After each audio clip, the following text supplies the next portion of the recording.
Top of the morning, Dan and Amy. President Trump yesterday addressing the trade deal framework with the Chinese Communist Party, worked out over the weekend by Scott Bessent and Jameson Greer and company, saying this is a reset.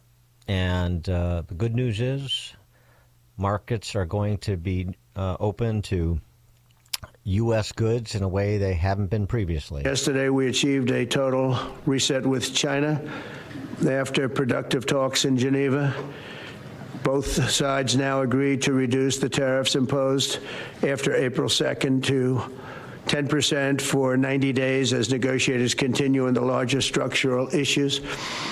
And I want to tell you that a couple of things. First of all, that doesn't include the tariffs that are already on, that are our tariffs, and it doesn't include tariffs on cars, steel, aluminum, things such as that, or tariffs that may be imposed on pharmaceuticals, because we want to bring the pharmaceutical businesses back to the United States, and they're already starting to come back now based on tariffs. Because they don't want to pay 25, 50, or 100% tariffs, so they're moving them back to the United States. I spoke to Tim Cook this morning, and he's going to, I think, even up his numbers, $500 billion. He's going to be building a lot of plants in the United States for Apple, and we look forward to that. I really do look forward to that. But the talks in Geneva were very friendly. The relationship is very good. We're not looking to hurt China. China was being hurt very badly. They were closing up factories. They were having a lot of unrest. And they were very happy to be able to do something with us. And the relationship is very, very good. If you think about it, we opened up our country to China. They come, they have very few restrictions. And they didn't open their country to us. Never made sense to me. It's not fair. And they've agreed to open China, fully open China. And I think it's going to be fantastic for China. I think it's going to be fantastic for us. And I think it's going to be great for unification and peace. He had less kind words in the direction of the EU. The European Union is in many ways nastier than China. Okay? And we've just started with them. Oh, they'll come down a lot. You watch. We have all the cards. They treated us very unfairly. They sell us 13 million cars. We sell them none. They sell us their agricultural products. We sell them virtually none. They don't take our products. That gives us all the cards. And very unfair. So they're going to have to pay more for health care, and we're going to have to pay less. That's all it is. Charlie Gasparino, you see on Fox Business routinely, writing in the New York Post that it was a good thing that both sides blinked and we have essentially a truce now. Capitulation for us meant avoiding the following. Small businesses were about to get walloped because so many of them sourced their material from overseas, including China. Big business, everything from big auto to retailers, were about to hand down massive price increases and start planning possible layoffs. Inflation and recession were looming. And China was about to lose access to U.S. markets, a prime driver of its economy. Not coincidentally, all of this was set to begin around this week, which is why I gathered this weekend's talk went so smoothly between between Bessent and the Chinese Communist representative. For more perspective on this and what may be in the offing, pleased to be joined by Scott the Cow Guy Shellady, market specialist for Market Day Report, 10:30 to 1 p.m., as well as the host of the Cow Guy Close, 1 to 1:30, both at RFD-TV. Scott the Cow Guy, thanks for joining us. Appreciate it. Good morning.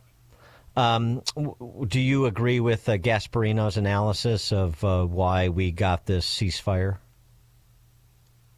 I would say maybe he's 10% correct. I mean, that's a tired old line. It's a tired old line. A lot of people are saying, but I come from this point of view, and there are some fairly smart people that will say the same thing, that these tariffs don't have to necessarily be automatically inflationary. There might be one price adjustment. There might be one price adjustment and it comes back down. But the scare tactic of, nothing on the shelves, small businesses getting walloped, I guess is what you said his words were. Yeah. I mean, what's the alternative? Would this Charlie guy, I mean, I like Charlie, but does he want to go back to his 401k being a little higher and China ripping us off? I mean, the problem is this. We've been getting ripped off. It's patently not fair. It doesn't take anything more than a third-grade education to see that. And so if you're going to try to make the amends for that and make a difference, there is going to be a time where it's uncomfortable. And that's the reason why Donald Trump's been the only president to try to do it. There's been a lot of other presidents that have just as many opportunities to do what he's doing today. And by the way, he's doing it for the country. He's not doing it for the Republicans. The Democrats let 10 million illegal immigrants over the border in the hopes that they would turn into being Democrats. They excuse student loans, billions of dollars of student loans in the hopes that those people would become Democrats. All of their policies on the left are for the people on the left. This is something that he's doing for the entire country, and he's doing it even though he knows how much flack he's going to take, and that's exactly why nobody else has tried it. So I get sick and tired of it. This guy is throwing himself down basically in front of the bus. And by the way, we might not see real change and improvement until he's even out of office. So it's not like he's going to maybe see that, ride out on this big wave of enlightenment. So I come from the fact that I think we got to try doing something, and he's the only guy that really could do it. But I mean, it seems like the track we're on, which I keep going back to this because this is what I predicted would happen, is we're changing out NAFTA for the USMCA. Those to me, it sounds like these are the sorts of trade deals we're going to get. The trade deal with the UK has, we went through the particulars, has, certain benefits on both sides, but we'll deal with the digital services tax the UK imposes on our tech companies, and frankly, the EU does too, of course. Separate and distinct from that. I mean, these are not, you're going to see, my prediction is sort of a slight net benefit to all of this wrangling in terms of probably slightly lower trade barriers, generally speaking, than were present previous to Liberation Day and these negotiations. Is that where you're at, or are you someplace else? I think there's probably more. I mean, I think that if they stop with the $500 billion to $1 trillion worth of intellectual property theft every year, that might be harder to put into a formula that you're going to get at the end of the day and see what the great things that America would benefit from. I think there's probably more than that. I'm not a massive cheerleader for Trump. I'm not going to say that this is going to change people's religion, but we should come out on the other side with a benefit, and that benefit should be, reversing a lot of the things that have happened over the last 40 or 50 years. I think Steve Eisman said it right when he was on CNBC the other day that, when we tried to get, when China was going to the WTO and we were negotiating NAFTA, after those deals were done, Dan, you go back through Middle America, they not only lost their jobs, but they lost their entire towns. So I think that if you can try to put a stop to just a little bit of that, I think that's a decent enough thing to go through what we're going through. And by the way, a lot of the market has come back from where we were to not too far from where our highs are. So I think you got to give the guy a shot, because I think it's fair that his idea is not wrong. Let's see what he can do. We've been asking all of our market experts this over the last several weeks, so let's put it to you as well. The big, beautiful bill. On the tax relief side, what are must-haves for you, and what, if anything, are you willing to compromise on in terms of what some of these Republicans who are not afraid of tax hikes or want a higher SALT deduction for their high-tax states are putting out there in order to putting out there, creating some disagreement that's holding up moving this along? The things that I would, the things he ran on, he has to put in there. No tax on tips, Social Security, and overtime. I think, the things that he actually opened his mouth to, he has to put in there. The one thing that I am adamantly 100% against is raising taxes, even on the $2.5 million folks, or $5 million for a couple. Mm-hmm. that goes against being a Republican, if you ask me. I know that there's a lot of folks that are starting to flip on that, but I tell you what, I still have a scar from no new taxes from Bush, and it hasn't gone away, and so I don't like that at all. So I mean, that's my top of the line. Having not thought about it that much, Dan, that's my answer. Being a free market kind of guy like you are, what did you think about the announcement yesterday with RFK Jr. in tow, essentially European-style price controls on pharma drugs in this country? Yeah, a lot of people didn't like that. I don't like the U.S.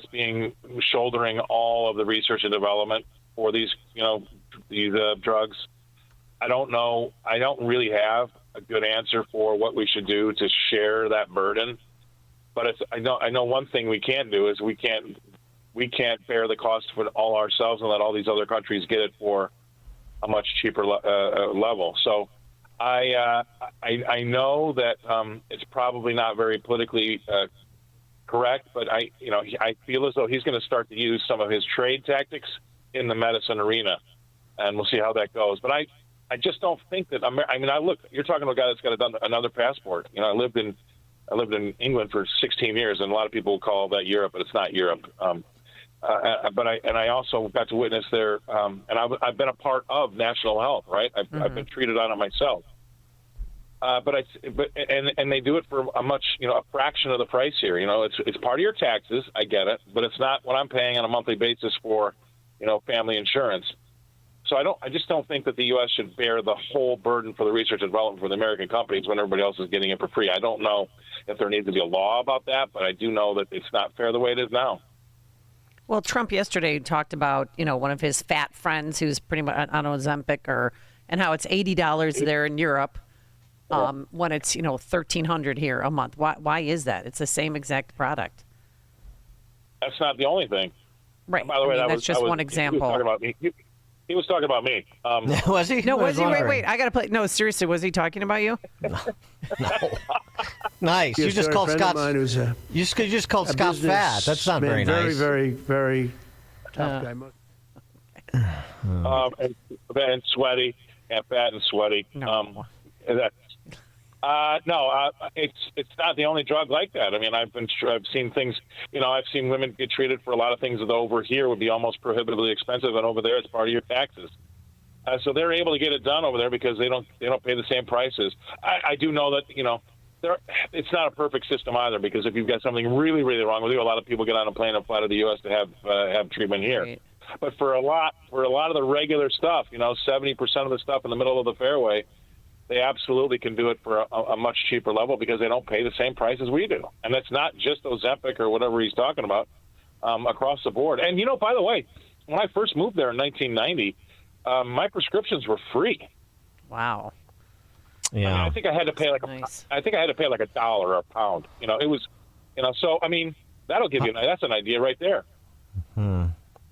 How are the wait times back in the day? It depends on what you have. It's like one of those things. If you sprained your ankle and it needs surgery, that could be 12 to 18 months. Oh. If there's something great. that really needs doing, no, it's not. But, swelling will go down by really then. Yeah. Where it really gets you is when kids have trouble seeing or they have trouble hearing. They don't really get seen to in a quick manner, so that really starts to stunt their learning when they're in school. That was another problem. But you're not going to pay for any of it. So that's the thing. They expect. Well, as you said, Mom, where are you? What's the all-in tax burden as a percentage of your income in the UK when you were there? 50, 60? It was high. It's expensive, but not as expensive as it is here.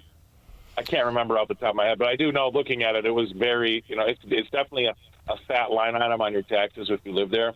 But I will say this: if we're talking about $1 in medical treatment, they spend probably a majority of that dollar on bringing you into this world and then letting you go with dignity. The middle part is where you've got your sprained knee or you have to have a shoulder replacement or something like that. That's when you have to get in line. That's when you get in line. We'll usher you in and usher you out. In between, it's you better be patient. Okay. They wheel you out. They wheel you out because they never got that hip replacement. I don't think they're going to hire you as the spokesman for NHS over there in the UK, Scott. That wasn't very persuasive. Scott, the Cow Guy, Shellady, market specialist for Market Day Report, 10:30 to 1, host of the Cow Guy Close, 1 to 1:30, both at RFD-TV. Thanks, Scott. All right, see you guys. Thank you, and he joined us on our turnkey.pro answer line. You're listening to Chicago's Morning Answer with Dan Proft and Amy Jacobson on AM 560. The Answer. Hi, Amy Jacobson here. With the crime we're seeing in Illinois, I know how important it is to keep my home and my family safe. That's why I chose Goldilocks for my home security. One of their awesome technicians just came over and gave me a